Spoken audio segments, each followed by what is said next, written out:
Assalamualaikum warahmatullahi wabarakatuh. Allahumma salli ala Sayyidina Muhammadin wa ala ali Sayyidina Muhammad. Tuan-tuan dan puan, dalam hidup kita ni banyak cabaran. Antara cabarannya ialah sakit. Ada orang sakit gigi kan? Ada orang sakit lutut, ada orang sakit pinggang, ada orang ni lenguh tangan ni kan?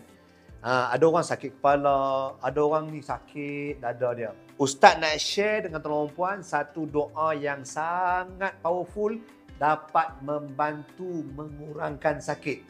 Malah dengan izin Allah dapat menghilangkan sakit tu. Ajaibkan doa. Sebab doa adalah senjata orang beriman.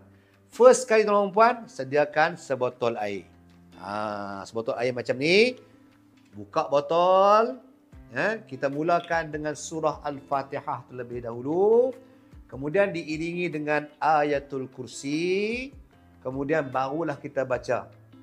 Tuan-tuan puan follow Ustaz. Ustaz baca, tuan-tuan puan follow. Kemudian Ustaz akan ijazahkan. Bunyi dia macam ni. A'udzu bi'izzatillah wa qudratihi min syarri ma ajidu wa uhadir. Pendek ya kan? Lagi sekali Ustaz ulang.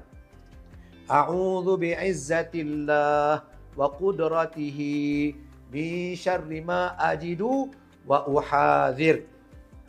Kemudian kita tiup dalam air ni. Air ni kita berikan kepada orang yang sakit tu minum. Kemudian ambil air ni sikit, spray ataupun sapu dekat bahagian yang sakit.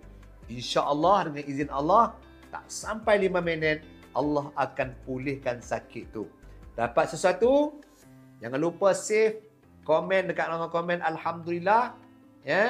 Qabil tu dan sebarkan video ini untuk manfaat kepada semua orang.